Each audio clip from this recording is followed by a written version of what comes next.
Welcome to this explainer. Today, we're diving into something that is literally a game changer. We're going to explore the hidden architecture of our mental habits and how they actually dictate our physical reality. If you've ever found yourself wondering why the exact same patterns keep repeating in your life, well, you're in the right place. We're going to unpack the physical geography of our thoughts. We'll look at some incredible insights on how our minds handle momentum, how we deal with crisis, and ultimately, how we can completely automate our success. Okay, let's dive into this. Have you ever asked yourself this incredibly frustrating question? Why do we sabotage our success right before it arrives? You know the feeling, right? You're working toward a goal, your mindset is totally locked in, everything is aligning perfectly, and then, boom, right at the finish line, the whole shebang just falls apart. Our source material points to a very specific phenomenon here. Basically, we build up this incredible mental momentum, but then, totally unconsciously, we just pull the plug on ourselves. And it all comes down to this number. 99%.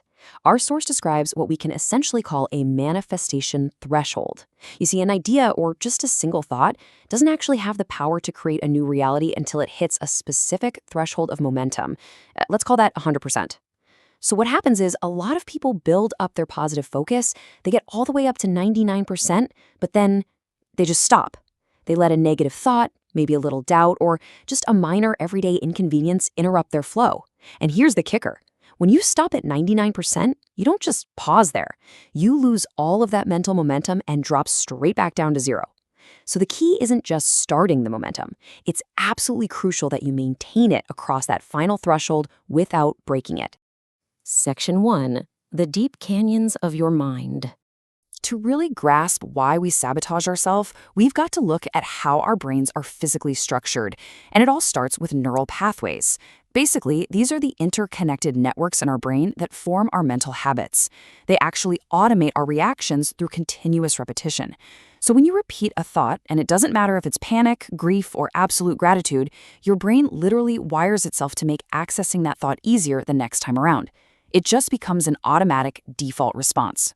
Think of a brand new positive thought as, well, just a shallow scratch in the dirt. But a deep-rooted habit, that is like a massive stone canyon carved out by a raging river over millions of years. When a crisis hits, or let's say it rains in this metaphor, the water, which represents your mental energy, naturally flows right into the deepest canyon. If you've spent years practicing negative habits like panic or victimhood, your mind has carved a massive, incredibly deep canyon for them. So when a challenge pops up, your thoughts naturally and effortlessly just rush right down that negative path. So how do we fix it? Well, digging a new riverbed takes immense, continuous effort until the water naturally flows the new way. Redirecting negative momentum is incredibly difficult once the water is already rushing. Actually, scratch that, it's nearly impossible. You have to consciously dig a brand new pathway for your positive thoughts. And you've got to keep digging, keep working on yourself until that new canyon is physically deeper than the old one. Section 2. Swimming before the storm. This brings us to a really critical question of timing. Like, when exactly should we be digging these new mental pathways? The source material presents this incredibly powerful idea. You cannot learn to swim while you are drowning in a stormy ocean. Now, that sounds like common sense, right? But think about how we usually handle our mental well-being. We tend to wait until a massive crisis hits, maybe the loss of a job, a sudden financial crash, or even the tragic death of a loved one. And then we frantically try to figure out how to control our thoughts. But the middle of a hurricane is literally the worst possible time to take your first swimming lesson. Just think about this contrast for a second. Training your mind in a state of calm is kind of like cleaning up a room when only a few things are out of place, or learning to swim in a nice, calm, clear pool. It takes a little effort, sure, but it's totally manageable. But training in a crisis, that's like trying to clean a house that's being trashed for weeks and is piled all the way to the ceiling with garbage, or trying to stay afloat in a raging hurricane. Waiting for a disaster to hit makes building mental resilience nearly impossible, simply because that negative momentum is already way too overwhelming. So let's see how this builds into a practical strategy. The key here is proactive preparation. Step 1. Practice gratitude daily while things are completely normal and calm. Step 2. Build your resilience and carve out those positive neural pathways during times of peace. By doing that, Step 3 becomes reality. You can survive the inevitable storms of life effortlessly. Why? Because your mental muscles are already strong and your automatic response is already dialed in. Section 3. Bulletproof reference beliefs. To survive those storms, we really need an anchor. And the ultimate reference belief provided in our source material is this: everything happens for my absolute good. The source notes that you actually have to drill this specific belief into your mind so deeply during those calm times that it just becomes your immediate automatic response to any negative event. This specific thought is designed to instantly hit the brakes on any downward mental spiral before it can even gain momentum. So, the crucial point to take away from this is that when a crisis hits, this absolute reference belief acts as an immediate emotional timeout. It prevents that negative momentum from even starting. By adopting this mindset, you ensure you don't lose your foundation. Even in the face of severe grief or loss, you have this mental anchor that essentially says, look, I don't know how yet, but there is a benefit for me in this. It gives you the space to just breathe instead of falling straight down that deep canyon of panic. The source actually shares a really profound anecdote to prove this.